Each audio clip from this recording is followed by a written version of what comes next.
Hey, everybody. I just want to, before we get started, I want to thank my friends over at Polar Bear Plumbing, Heating, and Air. My husband, he loves me because one day I am on fire hot. I'm on fire! Okay. It's all right, you're not on fire! I knew it, you're lying! I'm fired! There is no fire! And so I turn the AC on, and then the next day, it's a little chilly out. I am freezing. Why is it getting so cold? It's rainy. Then I turn the furnace on and I go back and forth. And this actually happens all year long. Call it menopause. I don't know what is going on with my body, but I know that I like to be comfortable temperature wise. That's why I have on speed dial my friends at Polar Bear Plumbing, Heating, and Air. They're the triple threat. Family owned and operated, locally owned and operated, veteran owned and operated. Damn! Right now, they have got a great special going on. It's their spring tune-up sale where they will come in, they will change filters, they will check all the sensors, they will make sure your air conditioning unit is running like a top. Because you may be thinking, well, yeah, it turns on and it didn't work as well. It doesn't work as well as it did when we originally put it in, but that's just normal wear and tear. What if I told you odds are you're spending more money with an old unit because you're running it so hard? So if you want something brand new, they've got great incentives, great deals going on for a new AC unit, or again, that $99 spring tune-up special. This is awesome. They'll come in and they'll make sure everything is running like a top, so you're not spending extra money. And also you're elongating the life of your air conditioning unit. Call my friends, or better yet, go online and see all the different things they have to offer. PolarBearPHA.com, PolarBearPHA.com. Polar Bear Plumbing, Heating, and Air is a proud sponsor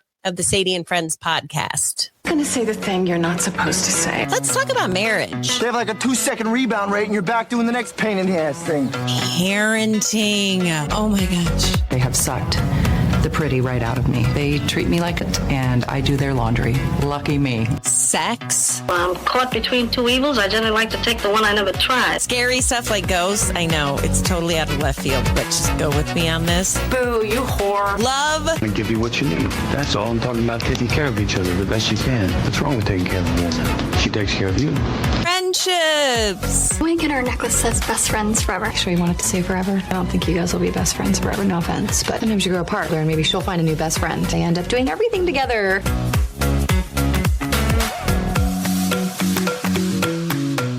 Hello, everybody. Thank you for listening to today's episode of Sadie and Friends. And it's Monday, which means it's Murder Monday with Kelly. And I think this was the first time ever we did a 2-part series, right? Yeah. If you missed last Monday's episode, maybe stop and then go listen to that one, because this is a continuation. We get to actually get resolution in this case. So where would you like to jump in, Kelly? Well, okay. So like last week we were talking about Miriam Rodriguez and her mama bear awesome ass self taking on a freaking cartel to avenge her daughter's kidnapping, right?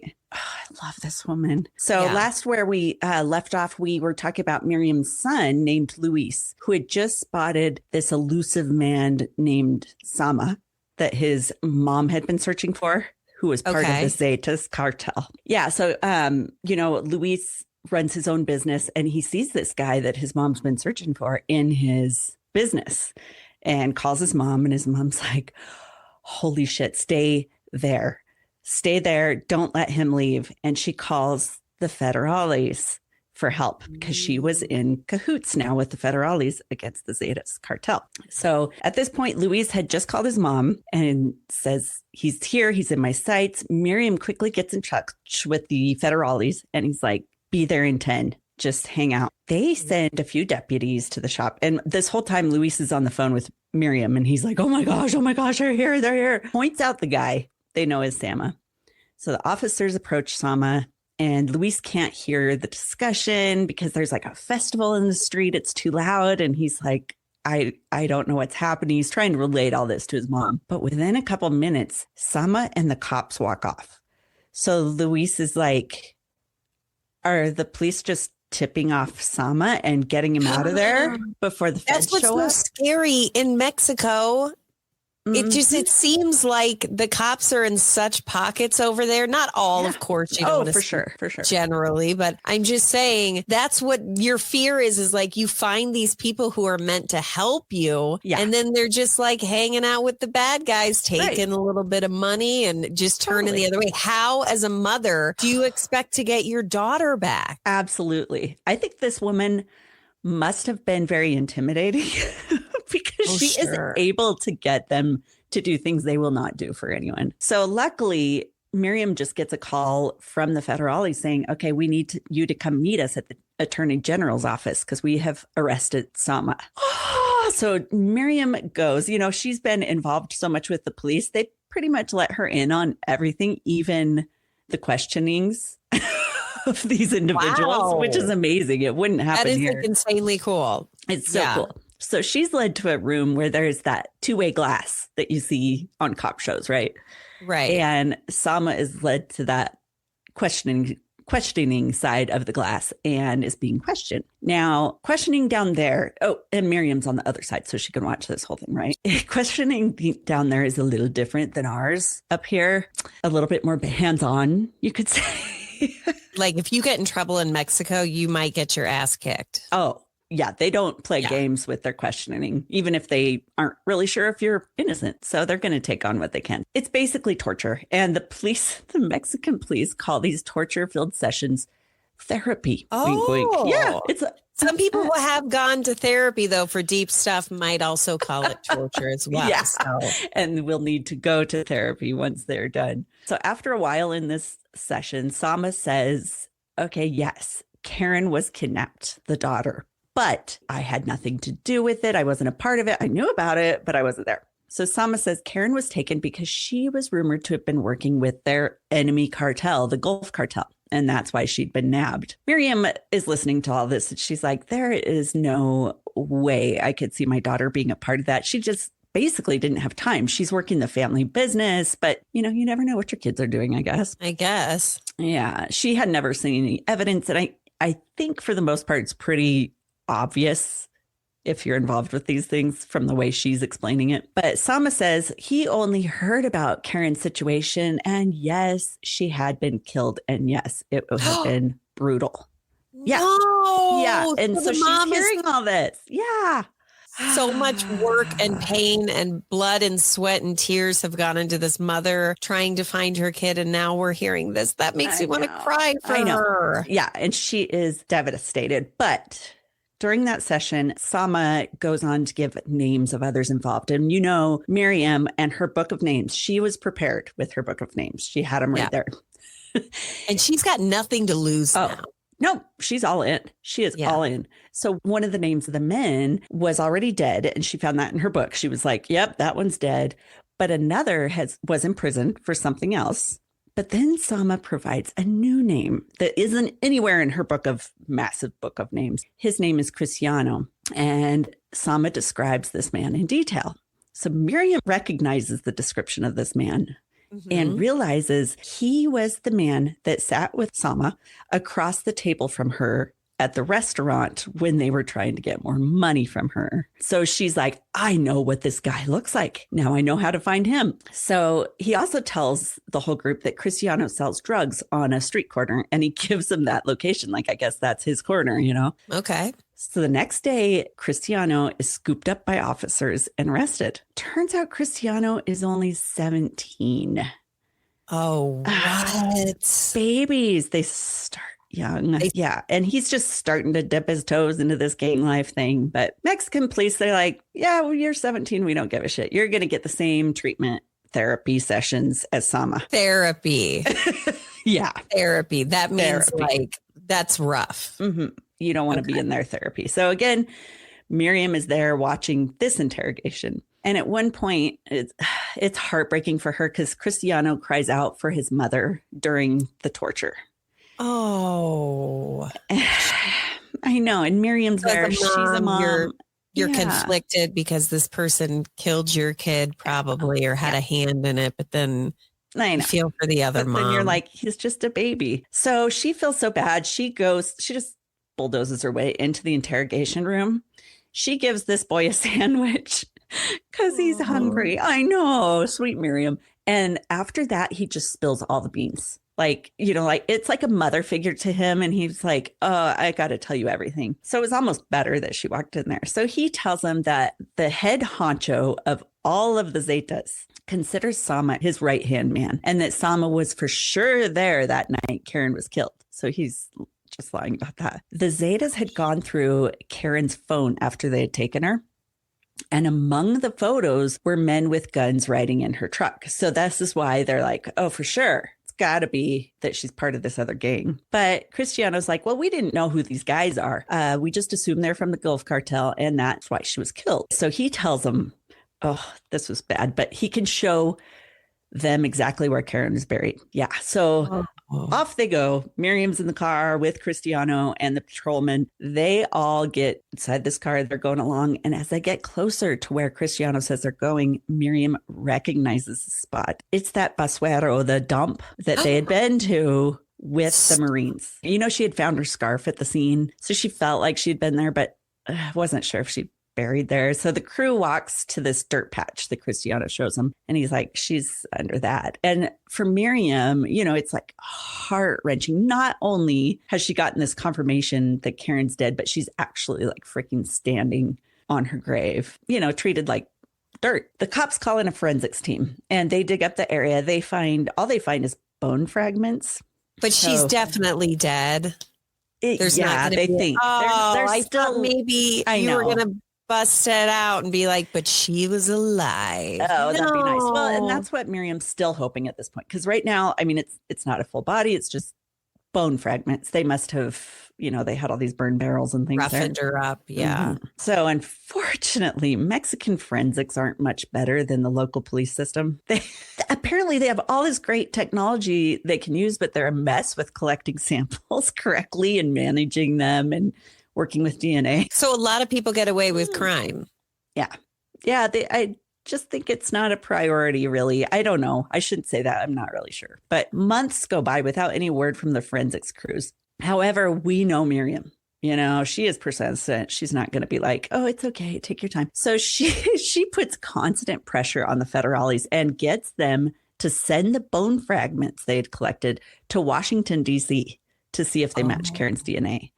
And they do it. Unfortunately, they are a match. So now she has absolute confirmation that Karen is dead. So now it's a year after Karen's kidnapping, and the family is able to hold a funeral for her finally. And after the funeral, Miriam's other daughter, her name is Azalea, she's like, Mom, are we finally done?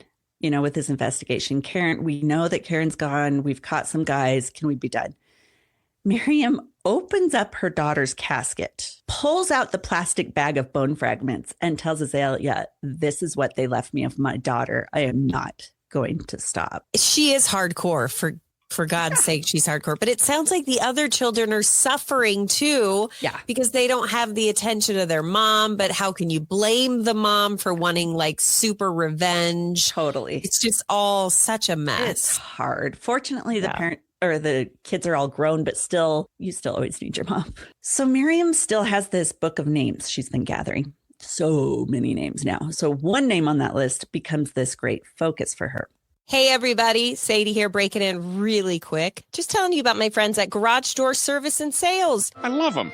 Locally owned and operated, family owned and operated, passed down from generation to generation. They've got an amazing rating if you look them up. They've got a great rating with the Better Business Bureau. They are here for the community because they've been in the community for so long. If you want something different with your garage door, don't listen. You can paint your entire house. No. Don't do it. Or maybe just get a different garage door. It will change the entire look of your home, I promise you. And they have technology right now that just can't be beat. You can literally be anywhere in the world, China, and just push a button and it will close your garage door and it will alert you. It will say you're all set. Your home is locked up. Or it'll say, hey, dummy, you forgot to close your garage door. You push a button on your phone, it closes it for you. You're taken care of. You don't even have to get out of bed. You disgust me. We're in the future, people. Call my friends at Garage Door Service and Sales. Garage Door Service and Sales, a proud sponsor of the Sadie and Friends podcast. So remember when Karen was kidnapped, there was also a mechanic that had come over to fix their truck. at the time that Karen was held at the house. Yeah. So he had been let go. Now, Miriam knows so much about the Zetas at this point. She knows that's something that's not really done. So they just don't let people out of the gang. It's not like, all right, you can go. Right. And so she's like, something's weird. And this man, his name is Carlos. He actually happened to be a friend of hers and a friend of their family. So Miriam's like, I'm going to go talk to Carlos. He has all the insider information. He knows what he heard and what he saw that day. He was a witness. I'm going to get every detail. So she contacts him online and asks to meet up. And he tells her, I barely escaped with my life. I promised these guys I would never speak of it. And if I did, I would be disappeared too, like everybody else. Miriam tells him about, Sama and Cristiano, these men, they're now in jail. So you should be okay. They were the only ones that saw you. So Carlos is like, okay, I'll give you a statement. Wow. He is going to do it. Yeah. That is some good work on the mom's part. Because I'm shocked. Very persuasive. She should probably go into politics, but she convinces Carlos. He comes down to give a statement to the authorities. So now they're sitting down with officers and Miriam, because now she's just a part of all of it. I'm just an interrogator now. And he gives them this whole dark story of that day. So that day had been January 24th of 2014. He went to Karen and Miriam's house to fix their truck along with his cousin. Apparently he wasn't the only one there. And they had been planning this. So Carlos hadn't got there alone. When he pulls up, these two men come out and tell him, Karen's not here. You can come in the house and wait for her, though. So that's how they get them to come inside. Carlos walks into the house and sees badly beaten Karen. She is tied up and laying on the floor. And as he's like in shock, looking at this, one of the men knocks Carlos down and ties him and his cousin up and moves them to another room. So they are beaten for hours, as is Karen. So they're all taken to that basuero, the dump, and are beaten for days while ransom calls are made to all the families. I didn't realize that during the first episode, that he had actually been taken there too. I thought they let him go right away, but apparently no. So they don't even have to wait for the ransom. They just start beating the person up. And then when they come back, if they are let go, they're like severely beat the out of. So fearful. And I think some of them, they let them go. They want to spread the news how scary they are. Don't go against us because this might happen to you. So Carlos tells him that the Zetas really believed Karen was with the Gulf Cartel. They dragged her to a tree. This is rough for everyone. They threw a rope over a branch. They noosed Karen and lifted her up into the air, hanging her. Oh. So after a few minutes, a Zetas member turns to Carlos and said, "You've seen enough." So Carlos expects, okay, that means they're shooting me. I'm going to get shot and killed. So he closes his eyes and just waits. But instead of being shot, the Zetas man lets him go, saying, if you ever speak of this, you will die. With detail, if you give any details, you will die. We will find you. Yeah. So Miriam presses Carlos for names, and boy, does he provide. Okay, Miriam is a magical person, because if I were the guy, I'd be like, nope. I know. Horrifying. She must be scarier.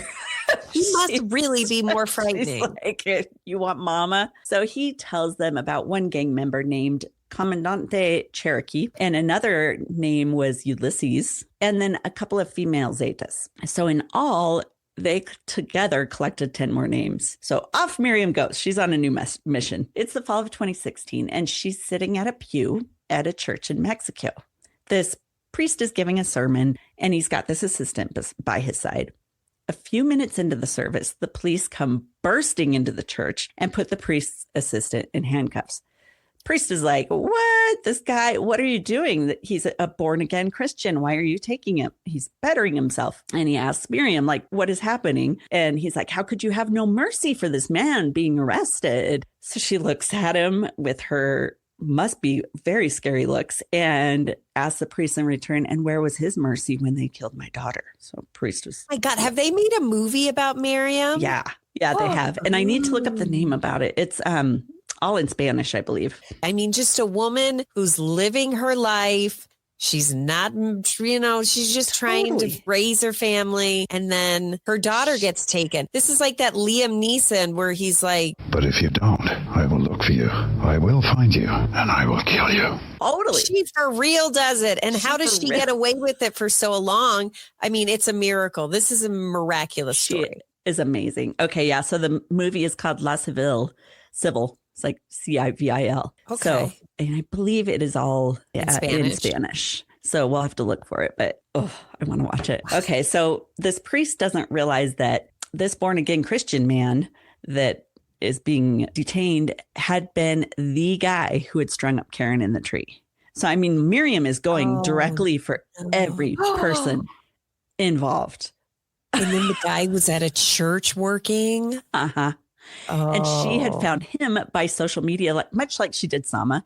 I mean, this woman is amazing. She found his family members. She goes deep dives. She pretended to be a new neighbor of theirs and befriended the family. And it was his family that gave Miriam the information about where he spent his time at this church. She's so amazing. So she's like full on spy at this point. She's so good. And she becomes the go-to expert on the Zetas. They turn to her for any information. She's this valuable asset to police and prosecutors. She's involved in everything. She should be getting paid at this point. She should. She's still just volunteering. But she doesn't want to just get these guys behind bars. She wants to make sure they stay there. So she also gets schooled on law.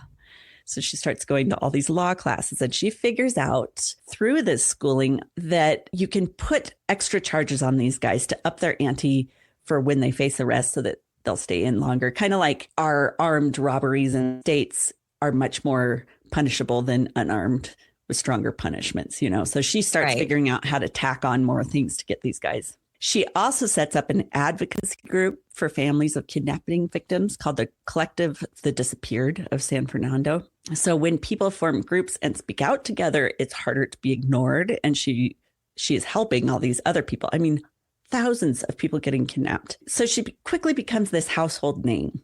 And she's known as the expert for the missing and disappeared in that part of Mexico. And there was one Zeta that was harder for Miriam to track down. She called him El Florero, which Google translated as the vase. The vase. Yeah. So she gathers intel on him. She figures out who his best friend is in the Zetas. That friend happens to be dead at this point, but the wife of him is very much alive. So Miriam contacts the widow and poses as an old friend of his. And it's like, I'm just reaching out to reconnect. So she speaks to this widow long enough that she's able to build this connection and soon inquires about El Florero. Whatever happened to this friend, El Florero? I haven't seen him in forever. So the widow tells her, he sells sunglasses on a bridge in Matamoros. Why not go there? So Miriam's puts the work in. She's amazing. So she doesn't call in the cavalry for this one. She heads to the bridge herself, armed with a pistol. Woman. Oh, wow. Yeah. So she points the gun at the dude, tells him, okay, stay put until the cops get here. They all soon arrive. And this type of thing continues with multitudes of arrests. I mean, she just keeps going and going and going. This work has gone on for years at this point in the story. And she has had a ton of success in taking down a good part of the Zetas cartel. A whole cartel for one woman. It just is mind blowing. However, Mexican prisons, they're not always so secure. Have you seen some of them on TV and stuff? I do wonder, is this for real or is this just for TV? But they look a little bit. Yeah, it's almost like they all live kind of outside in shanties together and stuff. From what I've seen, ones, or they're just kind of open prisons where they're all just in there roaming around. They're not so secure apparently either. So at least that's what it kind of sounds like. And there's a prison break in a building that specifically houses Zetas from the Zetas cartel. Crap. I don't know why they put those guys together. You'd think they would be like, we kind of need you to not talk together and figure things out. But many of these people in this cell block are people that Miriam had directly put in prison. That's why I'm like, how has Miriam lasted for so long? I know. Without having people be like, she is turning into a major problem. She is a problem. Yeah. So she feels like, oh crap, this could be the death of me because these guys got out. So she begins to have visions or sensations that the end is near for her. She could be Catholic. A lot of Mexicans are. And so maybe, she's feeling that. And she tells a lot of her friends that. She says it's not going to stop me from hunting him down. And she does ask the police, I've done all this work for you. Could you maybe provide some protection? I wouldn't trust that at all. No. And the government's like, oh, yeah, you've done all this work, but no, we're not going to offer you protection. I mean, they turned their back on her, basically. She's done all this work single-handedly. No, you're good. You're on your own. So Miriam's like, well, all I can do is go on with my life. Now it's Mother's Day of 2017. She has lunch with her daughter, Azalea, and then she heads back up to that shop she owns. I'm assuming it's Rodeo Boots, the one we talked about in the beginning. She spends the day there working and in the evening closes up. On her way home, a car full of men follow her to her house. She doesn't notice at first until she parks, and she begins to get out of her car, and that's when she sees these two men coming towards her. She tries to reach for her gun because she's always carrying one, but before she can, the goons shoot her several times. No! I know. Her husband, he hears the shots and he runs outside. The guys have already left and he runs her to the hospital, but she has already died. This was on Mother's Day. So like this fierce mama bear who had almost taken down a whole cartel single-handedly dies on Mother's Day. It was so Hollywood. It feels like Hollywoodized. I'm shocked that they haven't made like an Americanized version of this, you know? Maybe they have. That's the only one I could find earlier was that story is insane. Amazing. The power of one person, though. It shows persistence. Yeah. Power of. And I mean, the government really should have stood up and taken care of her. But do you trust that, number one? And how far could they go to protect her? And I guess there was a pretty big backlash against them after that because of that reason, because they were like, this woman has carried this for you. How could you not protect her? So there was a lot of protests and things against them. And I know I read something about her son, Luis, trying to continue her movement that she had started. Yeah. And did for quite a while, but it wasn't as succeful as Miriam had done. She was just such a force. So that's the story. She scared people into telling. Why did I think Marion live at the end? I know. I was hoping so hard because it was a long time until she died. You know, she did a lot in her time. I was thinking she's in the clear now. She can move on with her life. And now I kind of feel like there would have been no way she could have kept going unless she moved to another country, possibly. Well, listen, that was a crazy two-parter. And again, I'm shocked by the ending. This whole time I thought she was going to be A-okay. So that's on me. But if you want to listen to both episodes, part one, last Monday, it's posted. And then now you're going to get part two. Or maybe you listened already and now you're getting a little bit. I feel like I don't even have closure, Kelly. I know. I'm sorry. But think of all the people that she did get in trouble. She got so many taken care of. So you know what? Yeah. She probably saved a lot of lives actually in the end, and all in the name of for her daughter. Yeah. Kelly is the host of the podcast ODFM. Lots of banked episodes over there. So if you're into this kind of stuff, these crazy stories about murder and family and friends and just everything going wrong, you got to go to Kelly. I know that sounds bad. I'll bring you everything going wrong. She'll just bring you down so hard to crash. No, I'm just kidding. Welcome. She's wonderful.